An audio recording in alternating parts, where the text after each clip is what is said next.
లోకగురో భవహరశంకర భువన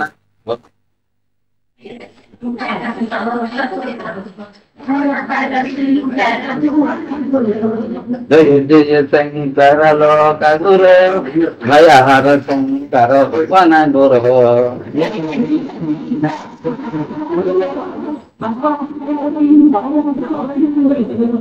జయ జయ శంకర లోకగురో భయహర శంకర భువన గురో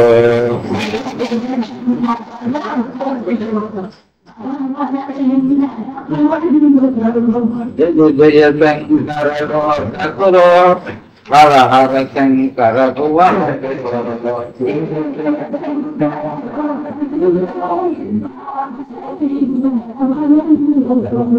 జయ జయ శంకర లోకగురో భయహర శంకర భువన గురో జయ జయ శంకర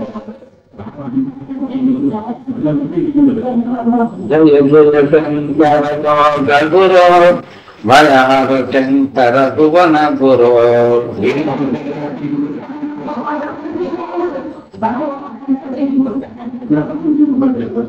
జయ జయ శంకర లోకగురో భయహర శంకర భువన గురో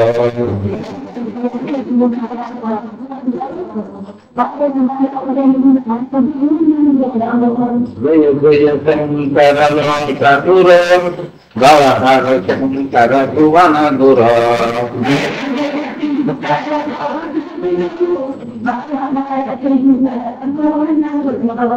జయ జయ శంకర లోకగురో భయహర శంకర భువన గురో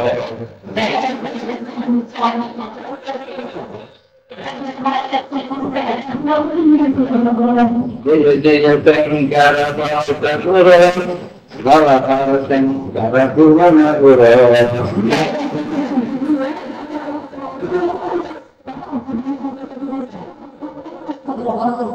జయ జయ శంకర లోకగురో భయహర శంకర భువన గురో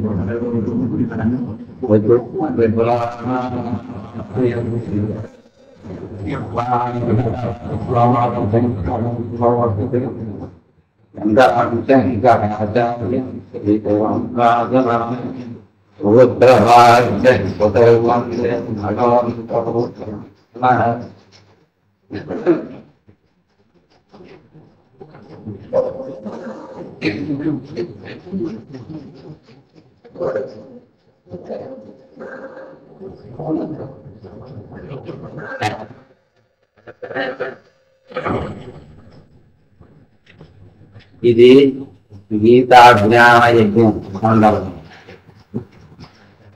దీని యందు మనమందరం పాల్గొన్నాం. మన యొక్క జన్మలో ఎన్నో కోట్లకు చెప్పినాం. అన్నిటి సుకృతం ఒక్కసారి ఫలించగా ఈ రీతిగా ఈ పాండవంత దేవస్థానం మనము ఈ జ్ఞాన యజ్ఞాన్ని ప్రారంభించాం. ద్రవ్య యజ్ఞం కంటే జ్ఞాన యజ్ఞం శ్రేష్టమైంది అని భగవద్గీత. శ్రేయా ద్రవ్యమయ యజ్ఞ జ్ఞాన యజ్ఞ ఫలం. ద్రవ్య యజ్ఞం కంటే జ్ఞాన యజ్ఞం చాలా అటువంటి జ్ఞాన యజ్ఞంలో మనమందరము భాగస్వాములుగా ఉన్నాము. సుకృత పుణ్య విశేషమే సుగంధాన్ని గ్రహించిన వేదాంత సిద్ధాంత నిరుక్తిరేఖ బ్రహ్మయో జీవ సకలైన జగచ్చ అని శంకరాచార్యుల వారు చెప్పినారు. అంటే వేదాంత సిద్ధాంత నిరుక్తి సకల వేదాంత సిద్ధాంతమే ఏం చెప్తా ఉంది? బ్రహ్మైవ జీవ, జీవుడు బ్రహ్మం. సకలం జగచ్చ, సకల జగత్తంతా ఆ బ్రహ్మ స్వరూపమే. అని ఈ రీతిగా శాస్త్రాల్లో ఉంటాడు.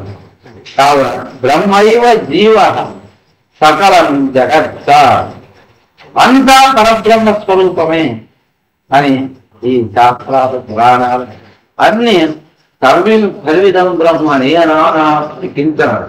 ఈశావాస్య విధం సర్వం మున్నగు వాక్యాలని మహావాక్యాలు అంతా పరబ్రహ్మ తత్వమే అని ప్రతిపాదన చేస్తా ఉన్నాయి.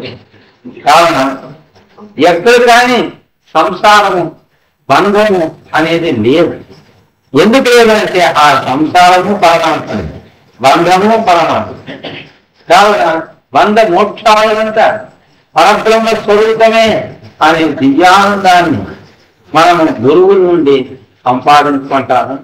ఇటువంటి ఈ వేదాంతం వల్ల మనకు ఏం ప్రయోజనము అని ఇట్లా అడుగుతారు. ప్రయోజనమనుద్దిశ్య నమందోపి ప్రవర్తతే.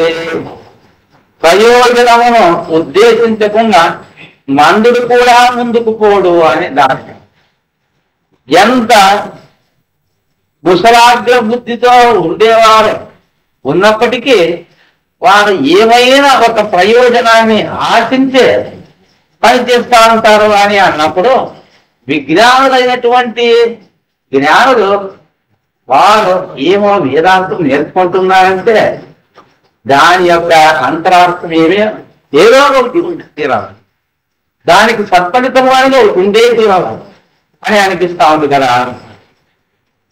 కావున వేదాంత ప్రయోజనం మొదట కనుక్కోవాలి. దాని ప్రయోజనం కనుక్కున్నాకనే దాంట్లో మనకు ప్రవృత్తి కాదు.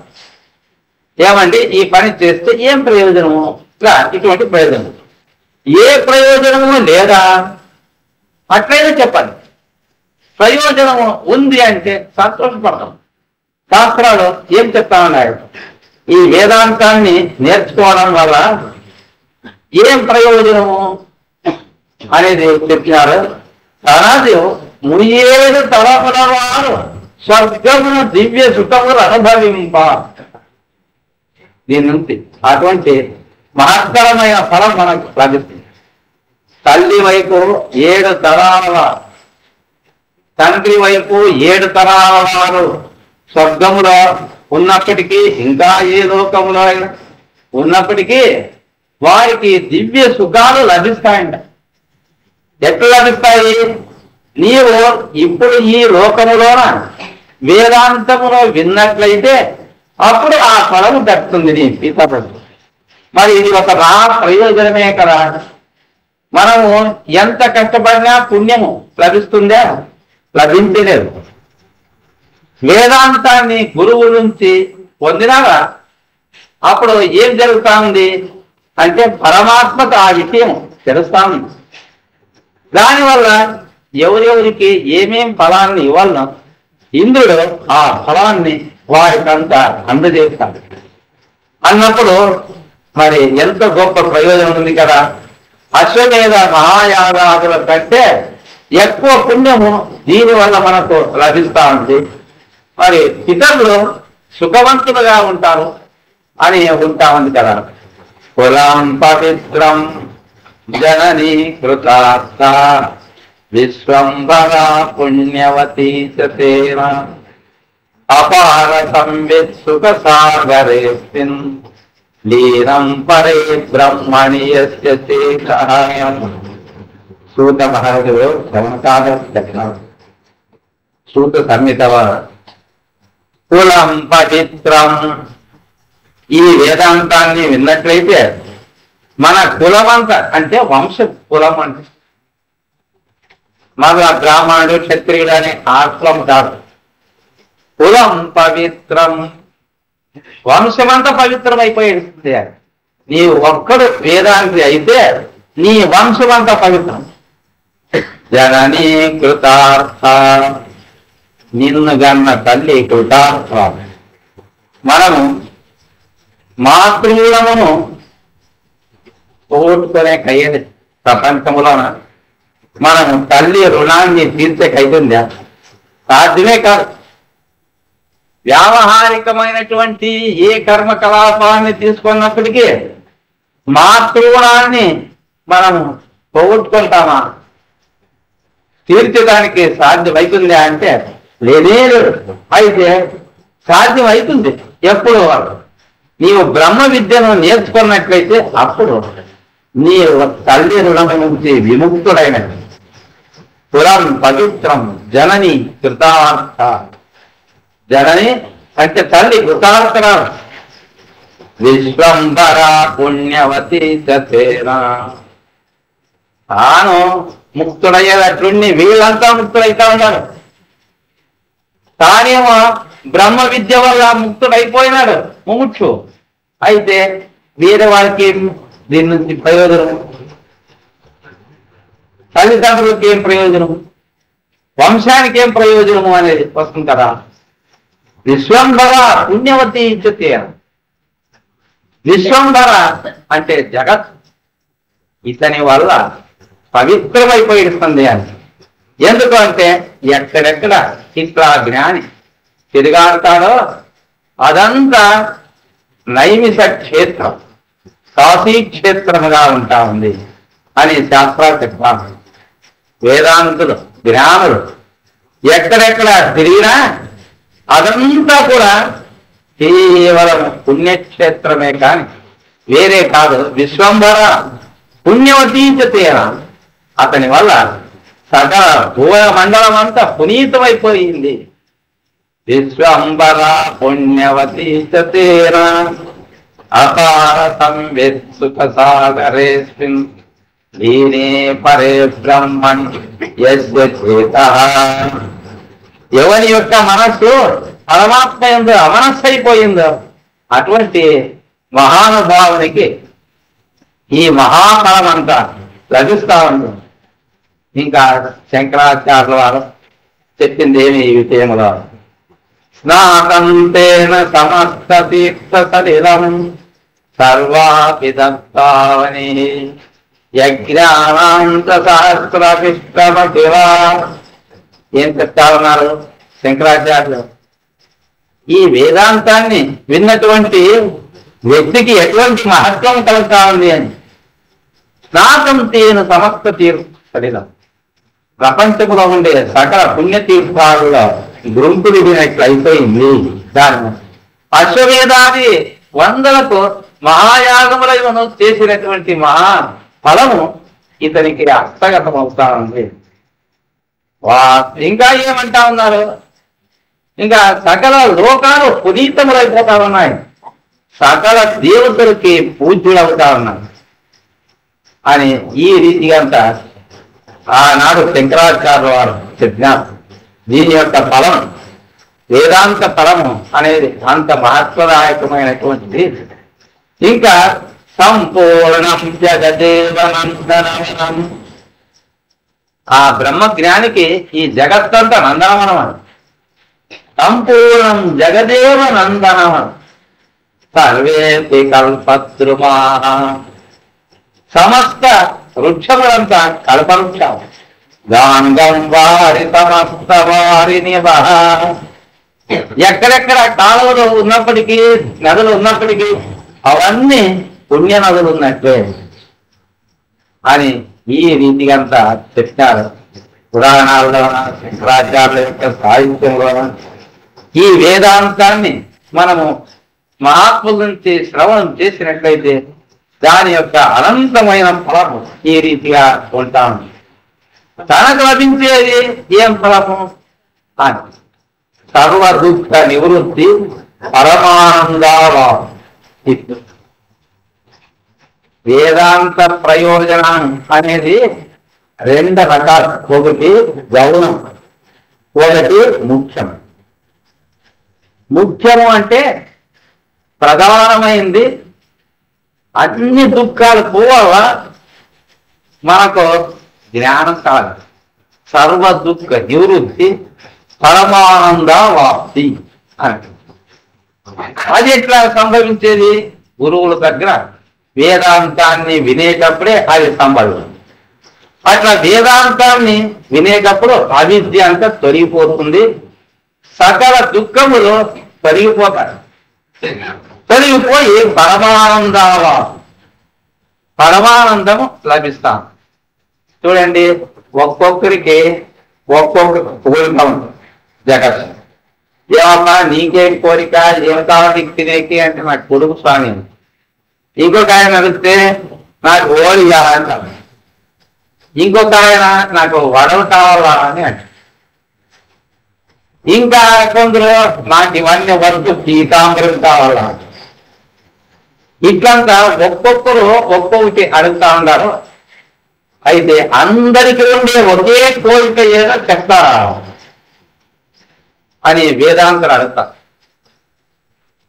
ఒక్కొక్కరికి ఒక్కొక్క కోరిక, అందరికీ ఉండే ఒకే కోరిక చెప్పండి. అందరూ ఒప్పుకోవాలి, అవును నాకు అదే కావాలి. అదేమి సర్వదుఃఖ నివృత్తి పరమానందాలు. అన్ని దుఃఖాలు పోవాల పరమానందం కలగాలి. ఏమండి ఇది ఎవరు పెద్ద ఇప్పుడు అడిగిన పెద్ద ఇది వాడుకుని కావాలి, నాకు కావాలి, నాకు కావాలి. ఏమో పని ఓడికి వాడికి పెట్టి మరి ఇది వద్దే మీరే. అన్ని దుఃఖాలు పోవాలా పరమానందం రావాలా. నీకు కావాలి వద్దా, అది కావాలి ఇది కావాలంటావా? అవునా? మీరు ఎవరన్నా అనుకోండి, అందరూ ఇది ఒక్కట అంటే అన్ని దుఃఖాలు పోవాలి, పరమానందం కలగాలి. ఇది అందరికీ ఉండే లక్ష్యం, అందరికీ ఉండేది అన్నప్పుడు ఏం అభిప్రాయము? ఇది ప్రధానమైనటువంటి ప్రయోజనం. ఎవరికి? బ్రహ్మజ్ఞాని, వేదాంతం నేర్చుకున్నటువంటి వాడు. ఇది సర్వదుఃఖ నివృత్తి పరమానందావాప్తి అనేది మనకు సిద్ధిస్తా ఉంది దీంట్లో. కావున ఇది ఇంకా వేరే దాంతో సిద్ధాంతం కాదు. నీవు ఏమి అష్టాంగ యోగం చెయ్యి, నీవు స్వర్గం నుంచి భూమికి వేయాలి, నీకు ఇటువంటి మహా ప్రయోజనము లభ్యం కాదు. శంకరాచార్యుల వారు అద్వైత వేదాంత విజ్ఞానం చేత ఇటువంటి మహత్తరమైనటువంటి సత్ఫలితాన్ని జిజ్ఞాసులకంతా 1000 ఏళ్ళు వెనకనే వాళ్ళు అందజేసి ఉండరు. వాళ్ళు కొత్తగా అందజేసి ఉండరా? అట్లేం కాదు. ఉపనిషత్తుల్లోన, బ్రహ్మసూత్రాల్లోన, ఇంకా వేదాల్లోన దీని యొక్క ఘనత ఎంత అనేది అంతా ఉంటా ఉంది. కావున ముఖ్య ప్రయోజనం, ముఖ్యమైనటువంటిది అంటే ప్రధానమైనటువంటి ప్రయోజనం దీనికే అవిద్యా నివృత్తి. అవిద్యా నివృత్తి ఒకటి అయిందా, అజ్ఞానం అనే నివృత్తి. ఇంకా అన్ని దుఃఖములు పోయిండాయి, పరమానందం వచ్చింది. ఇది విద్యార్జన వల్ల, వేదాంత విద్య వల్ల లభిస్తుంది. విద్య వల్ల అవిద్య తొలగవు కదా. కావున వేదాంతాన్ని వింటూ వింటూ వింటూ ఉండగానే మన యందు ఇటువంటి ఒకనొక ఉత్కృష్టమైనటువంటి మహాఫలము మనకు లభిస్తుంది. దేవతలు కూడా ఇటువంటి బ్రహ్మ జ్ఞానులని పూజిస్తారు అని అంటే ఇంకా దీని విలువ ఎటువంటిది అనేది అర్థమైపోతుంది. ఇంకా ఆ సత్వా ఇదమగ్రహాసి ముందగినటువంటి శృతుల్లో అంతా కూడా ఈ విచారము ఎంతో ఉంటాం. ఇంకా అప్రధానమైనటువంటిది అంటే తనకు కాక ఇతరులకంతా ఏం ప్రయోజనము అంటే ఇప్పుడు మీరు వింటారు కదా, తల్లిదండ్రుల యొక్క రుణాన్ని తీర్చుకుంటాను, దీని నుంచి సకల భూమండలం అంతా పవిత్రమవుతుంది అని ఇట్లంతా గ్రహిస్తాం కదా. వేరు వేరే పాలు అశ్వమేధ మహాయాగాదుల్ని ఆచరించటం వల్ల లభ్యమయ్యే మహాఫలము కూడా దీని నుంచి మనకు ప్రాప్తమవుతుంది అని ఇవన్నీ గౌరవ ప్రయోజనాలు. ముఖ్య ప్రయోజనం ఏముంది అంటే అన్ని దుఃఖాలు పోవాల పరమానందం. అది మనకి ఎట్లా రావాలంటే ఆ విద్యను పోగొట్టుకోవాలి, విద్యను ఆర్జించాలా. ఇది మనం చేయాల్సింది. దీని నుంచి మనకి ఏమి తెలుస్తాను, ప్రయోజనం తెలిసిపోవాలి. ఏమబ్బా బ్రహ్మ విద్యను నేర్చుకుంటే ఇంత ఫలితం ఉందా మాకు తెలుసు కదా. ఇది ఇంకా బయట ఒక యజ్ఞమో యాగమో చేస్తామంటే కోట్లకి డబ్బులు కావాలి. ఇది ఈ వేదాంతానికి వస్తే ఒక పైసా వద్దు. ఒక్క పైసా లేకుండా ఇంకా ద్రవ్య యజ్ఞం వద్దని అవతలికి నెట్టేసింది గీతామాత. జ్ఞాన యజ్ఞ పరంతప, జ్ఞాన యజ్ఞమే ముఖ్యమైనది. సర్వం కర్మాఖిలం పార్థ జ్ఞానే పరిసమాప్యతి. ఎన్ని కర్మలన్నా ఉంది, ఉపాసనలు ఉన్నాయి, అవన్నీ జ్ఞానంలోన అంత ముగిసిపోతాయి. పోదు అంటే ఇంత మహాఫలం ఉంది కదప. ఇంత మహాఫలము ఉంది అనేది మనకు ముందే తెలిసింటే మనము ముందే ఇంకా సిద్ధమవుతా ఉంటుంది. ఇది మాకు తెలుసు కదా, దీని నుంచి ఏం ప్రయోజనం అనేది. కావున ఈ ఫలశ్రుతి చాలా ముఖ్యమైనటువంటిది. దీన్ని నేను అప్పుడప్పుడు చెప్తూనే ఉన్నాను. ఎక్కడికైనా పోతే ఉపన్యాస కార్యక్రమానికి మొదటి రోజు కానీ, మధ్యలో ఒక రోజు కానీ, లేదా కడపటి దినమున కానీ ఈ ఫలశ్రుతి చెప్తా ఉంటాను. విన్నటువంటి వాళ్ళు తర్వాత నాతో చెప్తారు, ఏం పని ఇట్లా ఫలశ్రుతి చెప్తే మేము ఎప్పుడు వినలేదు, ముందే వింటే ఇంకెంత పుణ్యం వస్తా ఉన్నాం ఏమో అని ఆ రీతిగా మాట్లాడు. అంటే తెలియదు పాపం చాలా మంది ఈ అద్వైత వేదాంత విజ్ఞానం వల్ల ఎటువంటి మహత్తరమైన అతీంద్రియ శక్తి లభిస్తా ఉంది అనేది ముఖ్యమైనటువంటి. ఇంకా జన్మ పరంపర అనేది పూర్తిగా నియమలిపోయింది. గౌణ ప్రయోజనాలన ఇది కడపటిది.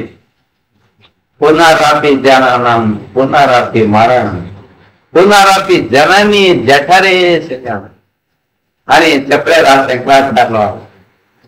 అట్లా ఇంకా పునర్జన్మ అనేది లేదా మనకెవరికి కానీ జన్మ రాహిత్యమి. దీనివల్ల ఏ విధమైన జన్మ ఇంకా రాదు. సుమారు ఒక 30-40 ఏళ్ళ వెనకటి 40 ఏళ్ళు అవుతుంది. అప్పుడు నేను ట్రైనింగ్ లో ఉంటుంది. ఆ సందర్భంలో వేదాంతం వినేదాని కోసము ప్లే గ్రౌండ్ లో ఒక దగ్గర ఏర్పాటు చేసుకొని అక్కడికి మన మిత్రుడు ఒక ఆయన వచ్చారు. ఏమంటే మీరు దినము ఇక్కడ కలుస్తారు, మీరు వేదాంతం చెప్తా ఉన్నారు, వేదాంతం వింటా ఉన్నారు, అదే ఈ వేదాంతము మీరు చెప్తా ఉన్నారు, వాళ్ళు వింటా ఉన్నారు, అంటే నేను కూడా రావాలని ఉన్నారు. కానీ దీని నుంచి ఏం ప్రయోజనం అనేది నాకు తెలియదు, చెప్పండి అని. జనమరణాలు ఉండేది తప్ప అని నేను అది ఇంకేం విఫలంగా ఏం పెట్టలేదు. ఆయన ఏమంటారు, ఏమండి జనమరణాలు ఉండాలి మనకి అంటారు. మీరే కూడా ఈ జన్మలోన మేము తీరోడు, ఇంకొక జన్మ ఎత్తే అక్రమ సంవత్సరాలు అవుతాము, మనం ఇప్పుడే వర్గాన్ని దేవుడిని అనుకోవాలి. ఇదేమిది ఇట్లా వేదాంతమైతే మాకు వద్దాం, జనమరణాలు ఉండాలి అని ఈ రీతిగా చెప్పి నేను ఒక మాట చెప్పి చూడవా, 2 ఎత్తులు ఒక బండి భక్తి పెద్ద పెద్ద బండలు ఉండాలి, మండు చెండాలో ఈడుస్తా ఉన్నారు. ఈడవలేక ఈడుస్తూ ఉంటే దాని యజమాని బర్ర తీసుకొని కొడతా ఉన్నాడు అనుకో, అప్పుడు జీవాత్మ ఎంత బాధపడుతుంది. నీవే ఆ ఎద్దు అయినప్పుడు అప్పుడు దెబ్బ తింటాడు.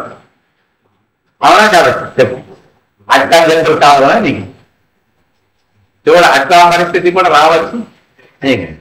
సులకమో లేకపోతే పందియో ఇదొకటి పోయిందా, ఈ జన్మ ఊరిందా, క్షుద్రమైనటువంటి జంతువు యొక్క రూపంతో నీవు ఉంటావు. చూడు ఇంకా బాగా ఆలోచన చేయి. ఆలోచన చేసేది ఏముంది సామి, వద్దుపోయినా పంది జన్మ కుక్క జన్మ అవి యాద. మరి మీరు వేదాంతంలో ఏం చెప్తా ఉన్నారు మరి ప్రయోజనం అంటే అప్పుడు ఇదంతా నేను చెప్తాను. తులాను పవిత్రంగా సమీకృత చూడయా, తల్లి రుణం తీర్చుకోవడానికి చివరాకు కాదు 9 నెలలు మోసిన తల్లి, ఆమె రుణం ఎప్పుడు తీర్చుకున్నా నువ్వు? అన్నం పెట్టి అయిపోయినా అయిపో తీరిపోతుందా? చూడు ఈ రీతిగా పెద్దలంతా రాసిండారో ఎన్ని ప్రయోజనాలు ఉండొచ్చు అప్ప. నీకు పైసా ఖర్చు లేకుండా ఎంత ఫలితం ఉంటా ఉంది అనేది ఆయన రాను మంచి మేధావిగా విధానం. ఎట్లా తయారైనాక మనం చెప్పగా తయారయ్యారు. మనం కనుక్కున్న తర్వాత మనకు దాని యొక్క ఘనత ఏమి అనేది అప్పుడు అర్థమవుతుందాం. కారణం జనన మరణాలు అనేది ఇంకా లేవు. మనం ఎందుకు లేదప్ప అంటే అవిద్యలే. అవిద్య అంటే కారణశీలి. దాని నుంచి రాగ ద్వేషాలు ఇవన్నీ కలుగుతా ఉంటారు. అన్నిటికీ మూలం పోగొట్టుకుంటున్నాం. సూక్ష్మ శరీరం లింగ శరీరము అందమైపోయింది. ఇంకా ఏ విధమైనటువంటి బంధం అనేది మానవునికి ఇంకా ఉండదు. అటువంటి మహా ప్రయోజనము లభిస్తా ఉంది అని ఈ రీతిగా శాస్త్రాలను చెప్తా ఉన్నాయి. కావున దీన్ని మనమంతా విన్నాము. ఇప్పుడు మనం ఏం చేయాలంటే ఈ ఉపన్యాసానికి రానటువంటి వారు, మరి ఎప్పటికీ లౌకికంగా ఉండే మీ మిత్రులు, వాళ్ళకి ఈ వేదాంతం యొక్క ప్రయోజనం చెప్పాలి. వేదాంత ప్రయోజనం ఎంత ఉంది, దీని నుంచి మనం ఎంత సుఖాన్ని పొందుతా ఉన్నాము, దీని నుంచి ఎన్ని లాభాలు ఉన్నాయి, ఎంత మట్టుకు మనము తరిస్తాము అనేది మన మహర్షులు ఎట్టు చెప్పినప్పుడు అని.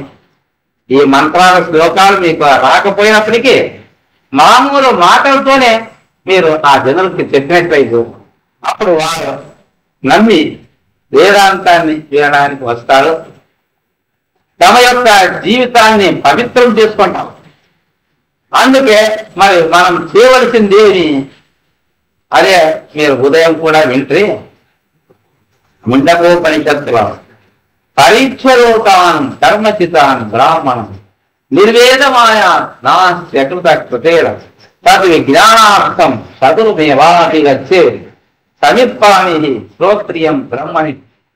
శ్రోత్రియ బ్రహ్మనిష్ఠులను సమాశ్రయించాలి. దీన్ని వారి దగ్గర నుంచి ఈ మహాఫలాన్ని మనము అందుకోవాలని వారికి అటువంటి శక్తి సామర్థ్యాలు ఉంటాయి. మనకుండే అవిద్యను వారు బోధ వల్ల పోగొట్టేస్తారు. పోగొట్టి మనకు మోక్షాన్ని ఇస్తారు. సర్వ దుఃఖ నివృత్తి పరమానందాప్తి రూపమైనటువంటి మోక్షాన్ని ఇచ్చి గౌణ ప్రయోజనాన్ని కూడా ఇస్తారు. అటువంటి శక్తి గురునాథునికి ఉంటా ఉంది. కావున నగురోరధికం నగురోరధికం నగురోరధికం శివశాసనత శివశాసనత శివశాసనత. గురువు కంటే గొప్పవాడు జగత్తులో లేదు లేదు లేదు. ఇది శివుని శాసనం శాసనం శాసనం అని శివుడే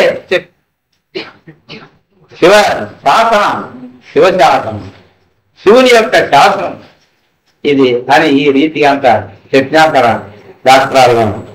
కావున గురువుల్ని సమాశ్రయించు. గురువుకు అంత శక్తి ఉందేని, అంత సామర్థ్యం ఉంది. అవిద్య పోగొట్టేదేమి, మరి సకల పావనత్వాన్ని కలిగింపజేసేది అంటే ఇంకా గొప్పవాడే గురువు. అదెట్లా బ్రహ్మరాతను తుడిచి స్వంత రాతను రాస్తాడు. ఎవరు ఆయన? సద్గురునాథ్. ఆ శక్తి సామర్థ్యం ప్రపంచంలో ఒక్క గురువుకి మాత్రమే ఉండే. బ్రహ్మదేవుని యొక్క రాత ఉంది అని వింటారు. నొసండి మీద రాసినాడు బ్రహ్మదేవుడు.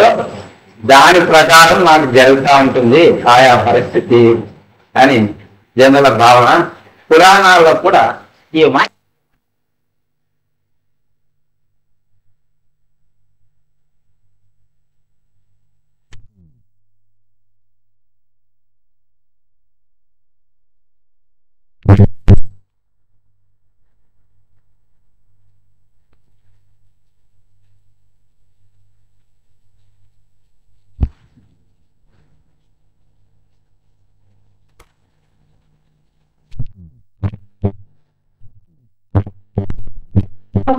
బ్రహ్మదేవుడు కర్మలు చేస్తా ఉన్నారు చూడండి. ఆ కర్మలనే ఇక్కడ ఏమంటా ఉన్నారు శాస్త్రాల రాత మనస్సు బ్రహ్మదేవుడు, అతని రాత అంటే పరం. అంటే అతని వల్ల కర్మ కలాపాలని దాంట్లో కలుగుతా ఉన్నాయి సూక్ష్మ శరీరంలో. ఆ మనస్సు యొక్క ప్రభావానికి ఈ కర్మలన్నీ ఇప్పుడు చేరుకుంటా ఉన్నాయి. దాన్ని సూక్ష్మ శరీరంలో ఉండే కర్మ ప్రవాహం అంటారు. అదే అతని యొక్క రాత, బ్రహ్మదేవుడి యొక్క రాత. హరినాటి హరేనాటి బ్రహ్మనాటి సురైరతి లలాటది కితారేఖ పరిమార్తం నశక్యతే అని ఉన్నాం. హరినాటి హరేనాటి బ్రహ్మనాడు సురైరతి. హరియే కావచ్చును, అరుడే కావచ్చును, ఇంద్రాది జ్యోతినే అయి ఉండకును. లలాట లిఖితారేఖ, లలాటం పైన నొసటి పైన రాసినటువంటి దాన్ని తుడిచేదానికి ఎవరు తరం కాదు. బ్రహ్మదేవుడు అందరి నొసటికి రాసాడు.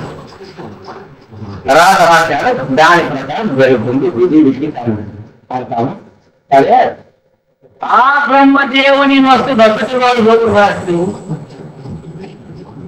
అందరి నొసటి పైన ఈయనేమో రాసినాడప్ప. అతని నొసటి పైన ఎవరు రాశారు? అది మరలా అతని కంటే గొప్పవాడు ఎవరు రాసేవాడు, ఇంకా ఆయన కంటే గొప్పవాడు ఎవరు అని ఇట్లే పోతుంది భారతం. అనవస్థారూపము అని అంటారు. బ్రహ్మదేవుడు ఇట్లా కావాలా, విప్లవానికి ఇట్లా కావాలా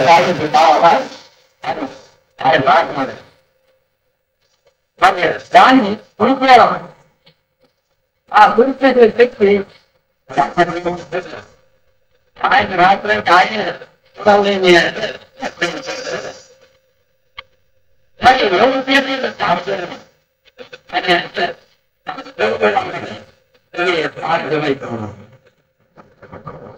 మన గురుదేవుడు వైరస్ స్థితుల్లో వెళ్ళిన సందర్భం అక్కడికి రాములు పండితులు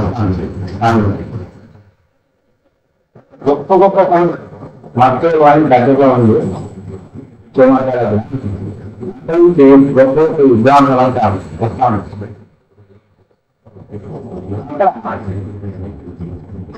సుబ్రహ్మణ్య స్వామి యొక్క శిష్యులు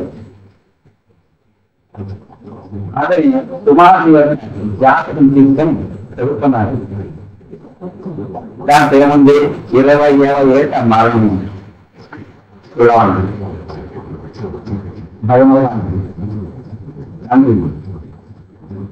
శుక్ర శాస్త్రులు అని ఉండదు. కానీ దీన్ని చూడండి కొంచెం దీని ఆయువు రెట్లు కూడా అప్పుడు ఉత్తర శాస్త్రం ఎట్లా చూస్తారు. ఇతని యొక్క ఆయువు రేఖ 20కి నిలుస్తా ఉంది. 20వ ఏట మరణం తప్పుడు పుట్టువాడు అని ఆయన అనంతమూర్తి శాస్త్రం వారిని అడిగారు. వారు కూడా జాతకం తిప్పేసి తిరిగారు 20 అని. ఇంకా స్వామి శిష్యుడు ఇంకొక ఆయన పరక్కదే సుబ్రహ్మణ్యం ఆయన వేదాలు ఇవన్నీ చూసే దాంట్లో వేదాంతంలో ఇట్లా దాంట్లో కూడా ఆయన లెక్కేస్తూ ఉన్నాడు. పొద్దుములు వేస్తా ఉన్నాడు. అన్యాయంగా పిల్లలు చూస్తాను లెక్కేస్తాను ఇంకా అయ్యేదా అని సాయంత్రం తాను అంత చూసిందంత రాసి అంటుంది 26వ సంవత్సరం మృత్యువు అని ఆయన యజ్ఞనారాయణ శాస్త్రంలో ఇంకొక ఆయన చూపి అంతేనప్ప అని ఎక్కువ లేదు. అప్పుడు ఆ పిల్లవాని తండ్రి వితర శాస్త్రం ఏమండి దీనికి ఏమైనా పరిహారం ఉందా, దీన్ని దాచడానికి మనం ఏం చేయాలా, మృత్యుందో ఇవన్నీ చేస్తామా ఎట్లా జాతకం వైపు తీర్మానం అయిపోయింది. ఇప్పుడు మనము ఏం చేయలేదు. అయితే ఒక్క మాట మాత్రం శాస్త్రం చెప్తాము, అదే నదులు అడుగుతాం. బ్రహ్మదేవుడు ఆనాడు నొకట ఇట్లా చాలా రాసినాడు, 20 రాశాడా? నిజమే. తుడి చేయాలా అంటే మరి ఏం చేయాలా అంటే ఆ సద్గురువు దగ్గర ఉండి అతని సేవ చేసుకుంటూ కృపాపాత్రుడైతే అతనికి మృత్యు రాదు. నీకుంది సూత్ర సంహితలా, నీవు నమ్మలా? నీ పిల్లవాడిని చూసుకొచ్చి వైద్య పిపురముల స్వామి సన్నిధానంలో సేవకు నియమించాను అని చెప్పు. ఇంకా ఈ సమాచారం స్వామి కూడా తెలియదు. అప్పుడు ఆ పిల్లవాడిని తెలుసుకొని వచ్చి స్వామి దగ్గర ఇది. అప్పుడు వానికి 12 ఏళ్ళు. ఇంకా 8 ఏళ్ళ వరకు కూడా చెప్పలేదు.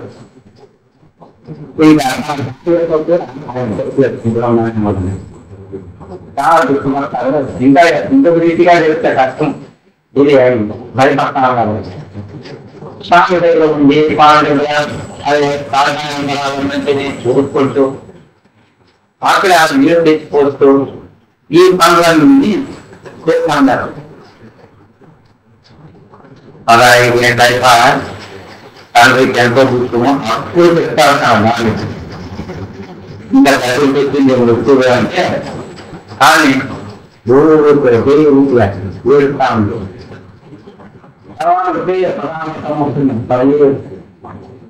ఇక్కడ జరుగుతా ఉంది. ఇంకో 20వ సంవత్సరంలో ఉంటారు. అయిపోయింది ఈ సంవత్సరం విషయాలు అయిపోయిస్తుంది ఉండేది దూరం. ఆయన చాలా మంది అనుకుంటే ఆ గురునాథుని సన్నిధిలో సేవ చేస్తా ఉన్నారు.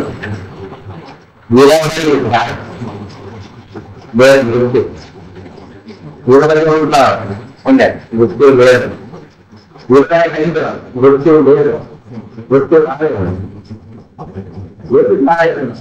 అంటే గురునాథుడు ఉన్నాడు. ఆయన ప్రియలు బ్రహ్మనిస్తున్నాడు. ఆయన బ్రహ్మవిద్యని తుడిచి సొంత విద్య రాసినాడు. కావున ఎవరికైనా వచ్చి బ్రాహ్మణ సిద్ధపోయడానికి అధికారం లేదు. ఎవరికై 23, 24 అయిపోయాయి. ఇంకా బాగున్నారు. ఇప్పుడు జనరల్ ఇంజనీర్ పనిచేస్తా ఉన్నారు. 3 నెలల క్రితం నాకు అనిపించింది అంటే ఇప్పుడు మనమైతే చాలా ఏంటి ఎదుర్కొంటున్నాడు. మరి మృత్యుంజయ కదా ఆ పిల్లవాడు. మరి ఎవరి ప్రభావం ఇది? ఆ బ్రహ్మదేవుడు రాసిన తర్వాత సాధ్యమే చాలా సాధ్యం అయిపోయింది. అసాధ్యం అనేది ఏం లేదు జగత్తులో. అది ఈ రీతిగా ఒక నిర్ణయాన్ని చేస్తుంది కదా.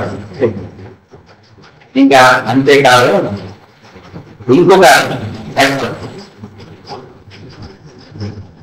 మా స్వామివారి యొక్క గురువు గోందారు బ్రహ్మచైతన్యుడు. ఆ స్వామివారి యొక్క ప్రభావం చేత గొప్ప రామభక్త అయిన గురువు గారు ఎంత గొప్ప రామభక్తులు అయినారంటే రాముడి కోసం ఒక దేవాలయాన్ని అంత భజన చేస్తాను.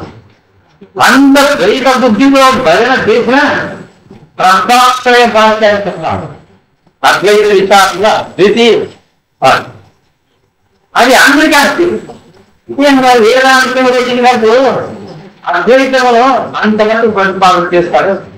అందరికీ పండుగ కలగాలి.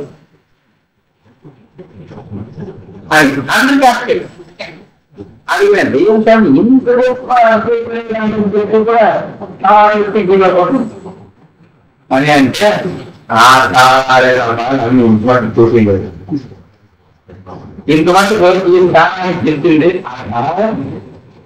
ఏమంటుంది అని అన్నారు.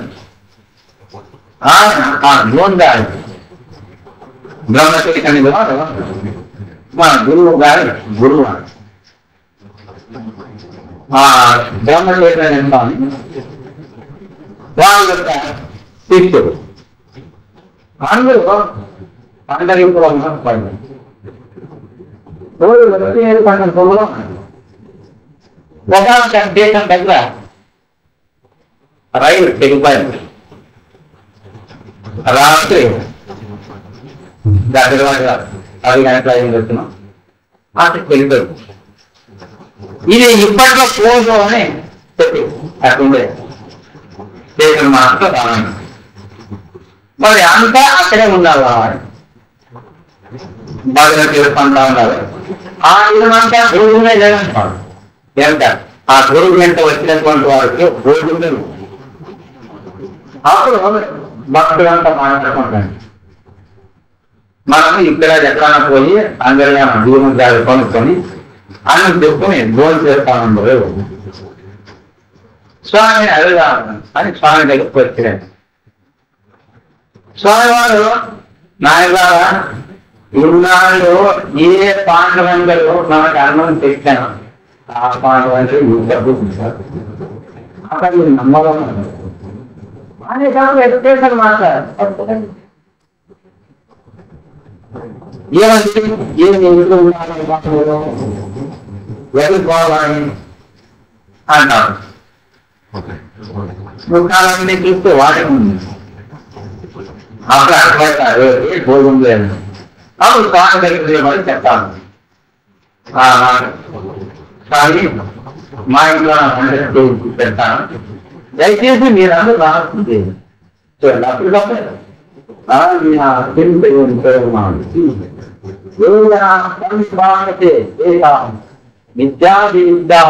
యోగక్షేమం అనేది అక్షరాల సత్యగా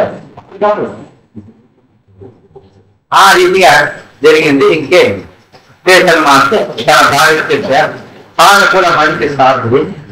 ఆ వేళలో ఆమె తొందరగా వంట ఏర్పాటు చేస్తూ దగ్గర 3 మంది భక్తులు వాళ్ళంతా ప్రాక్టీస్ చేశారు. ఇంకా తిరిగి వచ్చి స్వామివారి భక్తుల్ని ఆనందం వారి ఇంట్లో భోజనాలు అయిపోయా అంతా కూర్చొని ఉన్నారు.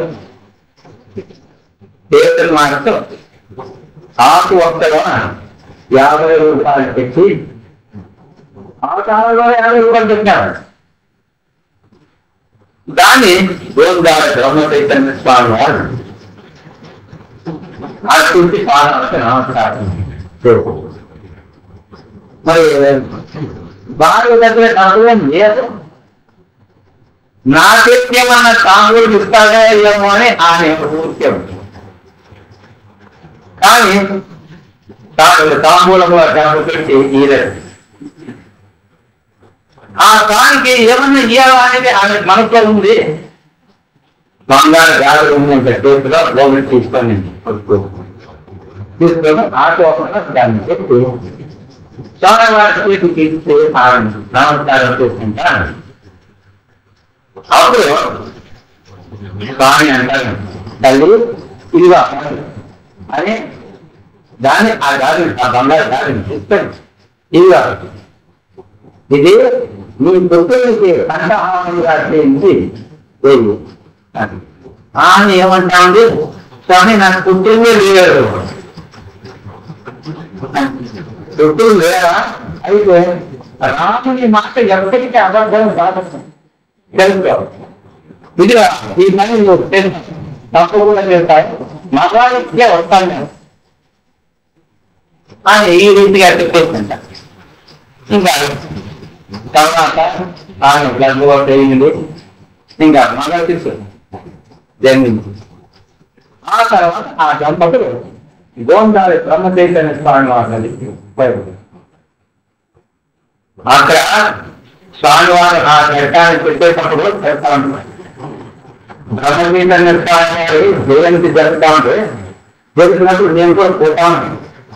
అప్పుడు స్వామి ఈ ఘట్టం జరిగినంత కూడా ఉండేవాడు. ఇంకా జరిగింది. అయితే ఆయన యొక్క నొసట సంతానం లేదు అని ఆ బ్రహ్మదేవుడు రాశాడు. అయితే దాన్ని తుడిచేసే గురునాథ్ తుడిచేసి ఆయన ఇంకొక ఆ సామర్థ్యం గురువుకు ఉంటుంది అని అప్పుడు మనకు అవగాహనకు వస్తుంది అని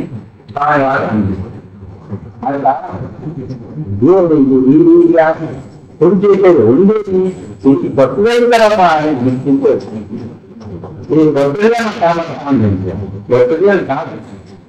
ఉదాహరణకు చూడండి, సావిత్రీదేవి యొక్క భర్త అల్పాలు అతని ఒకటి బ్రహ్మదేవుడు అంతే కార్యము పోతుంది. ఆవిడ అక్కడికే చనిపోయారు అంతే. ఆయనకి ఇంకా ఆయుష్దే అల్పాయుష్దే అని బ్రహ్మదేవుడు రాడు. దాన్ని ఆ సతీ సావిత్రి తుడిచి పాడారు. తన యొక్క పాలిగ్ర ఆమె ఆ బ్రహ్మదేవుడి యొక్క రాజను కూడా తుడిచి పాడారు. అది తురుకారం అన్నట్టు అక్కడ ఆమెకు అంత శక్తి ఉండింది. అయితే ఆమెలో ఉండే ఆ అద్వితీయమైనటువంటి పార్వత్య మహాశక్తి చేత ఆమె విజయాన్ని సాధించగల ఏముంటాయి. ఎవరిని ఓడించాలంటే రామభ్యాన్ని ఓడించారు. రామభ్య కర్మం పైన ఆమె విజయాన్ని సాధించింది కదా. కావున బ్రహ్మరిండిని తుడి చేసేవాడు జగత్తులో మొదటికి ఉండి ఇప్పటికీ ఉండాలి. అది మనం గ్రహించవలసిందే కదా. ఇంకా అంతేకాదు మార్గ విచారం కూడా పెట్టేటువంటి ఆయన కూడా అల్పాయుక్తుడే. ఆ బ్రహ్మదేవుడు వారికి 18 సంవత్సరాలు ఆయుష్ ఆయన రాశాను. దాన్ని తుడిచేసే శక్తి లేదా భక్తులకు ఉంది. తన ఒక్కట ఆ బ్రహ్మదేవుడు రాసినాడు. దాన్ని తుడిపాడు మార్కండు. ఆ శక్తి మార్కండి కదా. నేనంతా దిగి ఉండొచ్చు. ఇక్కడ ఉంటాను. ఎప్పుడైతే తపస్సు చేసినా పరమేశ్వరుడు ప్రత్యక్షమాడు. నీకేమి కావాలా అని అడిగినాడు. తన కోసం ఏమి అడగలేదు. స్వామి నాకు మోక్షమి అని అడగలేదు. నాకు చిరంజీవిత్వం కావాలా అని అడిగినాడు. నా తల్లిదండ్రులు దుఃఖిస్తా ఉన్నారు. చిరంజీవత్వాన్ని పొంది వస్తాను నేను అని మాట ఇచ్చినాను తల్లిదండ్రులు. కావున నాకు అదే జరిగింది. అంటే ఏమమ్మా నీకు ఇంకా ఉన్నాక పూర్వపాధ్యాయులు ఇస్తాను అని అంది. మోక్షం కూడా ఇస్తాను అని అంటాను. ఏం అడగలేదు. మోక్షం అడగలేదు, పూర్వపానికి అడగలుగుతారా? అడుగు ఇస్తాను అంటాను. స్వామి అక్కడే నాకు వచ్చిందా అదే కాయా అని పరమేశ్వరు ప్రత్యేక అప్పుడే నా జ్ఞానం పోయింది. నాకు సకల భోగభాగ్యాలు అందించేశారు మీరే. సకల భోగభాగ్యాలు అంటే మీరే భోగరాజు. మీరు ప్రత్యేకమైనప్పుడు నాకు ఇంత లభించేసింది. మోక్షం కూడా లభించేసింది. మళ్ళా దాన్ని అడగలనా నేను అడగను. అందుకే మా తల్లిదండ్రులకి ఇష్టమైనటువంటి చిరంజీవి వస్తుంది. నేను అడుగుతాను కానీ అడిగి ఇట్లా మా తల్లి విజయాన్ని చూపించారు. భక్తుల దాకా చూపించి తన యొక్క విజయం ఎటువంటిది అంటే భక్తుడు అంత గొప్ప విజయాన్ని సాధిస్తామని అని దీని నుంచి తెలుస్తాను. కావున భక్తి వాక్యం ఏమైంది అని అనుకుంటే ఆ వ్యక్తి భగవంతుడి భక్తి పైకి రాకుండింది అని అనేవాళ్ళు ఉన్నారు ప్రపంచంలో. అది మందానికి సంబంధించింది. అది వరకు మీకు ఆంధ్రవాక్యం తత్వవచ్చింది. నువ్వు భక్తిని పొందకుండా తత్వమతిని విన్నట్లయితే ఆ మతి పోదు. ఆ మతి పోవాలంటే అవిద్యనే ఆ మతి ఉంది అంతర్గతంలో. ఆ మతిని పోగొట్టుకోవాలంటే నీవు భక్తి మార్గంలో మొదలుతాడు. గొప్పవాడు కావాలి. అనంతమైనటువంటి శక్తి భక్తి నుంచి నీకు లభిస్తుంది. ఇంకా భగవంతుడు భక్తుడు ఈ ఇద్దరిలో ఎవరు గొప్ప అనేది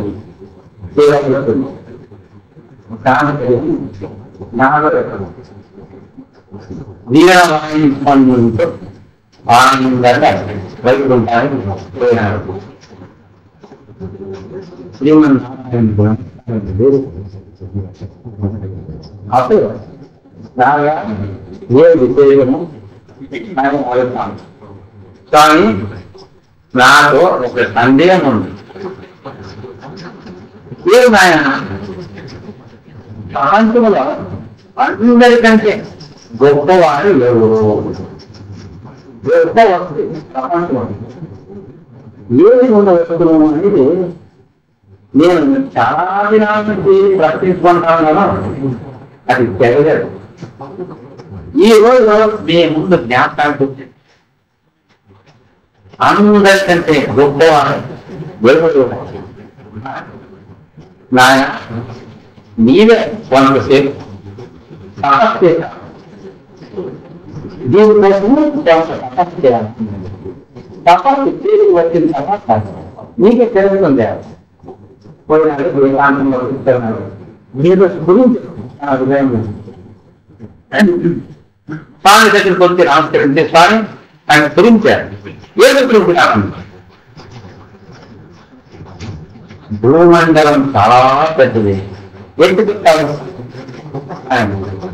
దీనిలో దేవుడు వీరుడు దొండలు ఉజ్జలు పనుకురాడు అన్నిటినీ ఈ భూమండలము కావున భూమి చాలా పెద్దది అని అనుకున్నాను. ఓ అట్లా బాగా నిర్ణయం చేసుకోవాలి. అయితే ఇంకొక్కసారి సమస్య రాబో అంతే. బ్రహ్మ విజిజ్ఞాసో బ్రహ్మేతి అని చైతన్యంలో కూడా ఉంటాను. ఏం కావాలంటే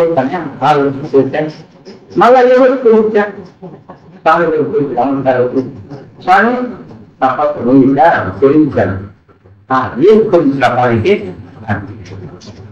మహాసాగరం భూములంటే మహాసాగరం గొప్పది అని నిశ్చయించుకున్నాను నేను. అదే తప్ప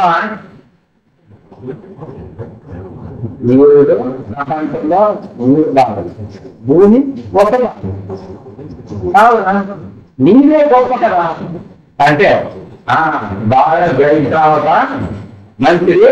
అయితే ఇద్దరితో పూర్తి కాలేదు నీ విజ్ఞానం. ఇంకా నీవు కొంత తపస్సు చేసి రావాలి. తపస్సు అంటే ఏమంతా అర్థము? ఎక్కడో కొండ గోడతో వస్తాయి కదా, చాలా విచారం చేస్తాను. ఎవరు ఉండొచ్చు మహాసాగరం అంటే మహా జలం. సాగరం అంటాం మనం. దానికంటే పెద్ద నీకు ఆలోచన చేయాలని ఆయన ఆలోచన ఆనందమాయ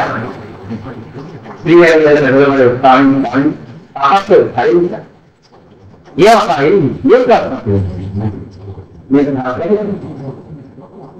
మహాకార్యం కంటే గొప్పవాడు అగస్త్యుడు అని గ్రహించి.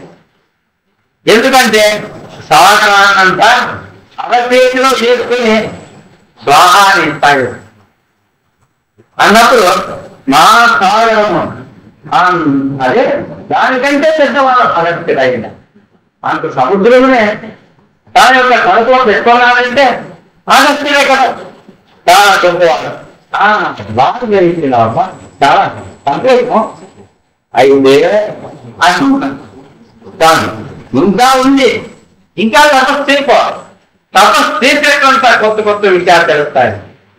ఆ మాట యథార్థం ఈ రోజుకే తపస్సు చేసిన వాడికి ఇంకా కొత్త కొత్త విషయాలు తెలుస్తాయి. ఒక విద్యార్థి ఒకే రీతిగా ఆరాటపడతా ఉన్నారు. విద్య సిద్ధి కంటే తిరుగుతాను అక్కడ. అట్లా ఏదైనా ప్రపంచంలో దేనికైనా ఆరాట పడతా ఉంటే తప్పకుండా లభించే ఆరాట పడుతుంది. అవుతుంది అక్కడంటే మాకంటే ఏమిటి జీవులు ప్రతి జీవితం ఉంటాను. అట్లా నృత్యం ఓపిక అదే చేస్తే మళ్ళీ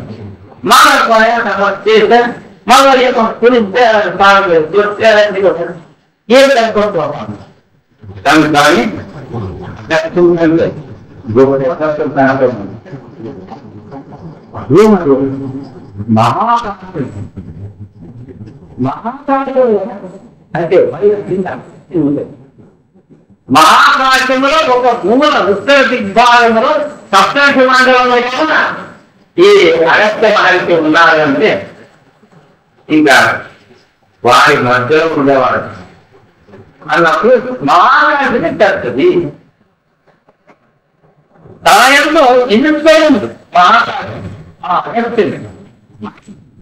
అంటే అతడే మహాకాశమే అగస్త్యునికి కూడా ఆధారభూతంగా ఉంటా ఉంది కదా.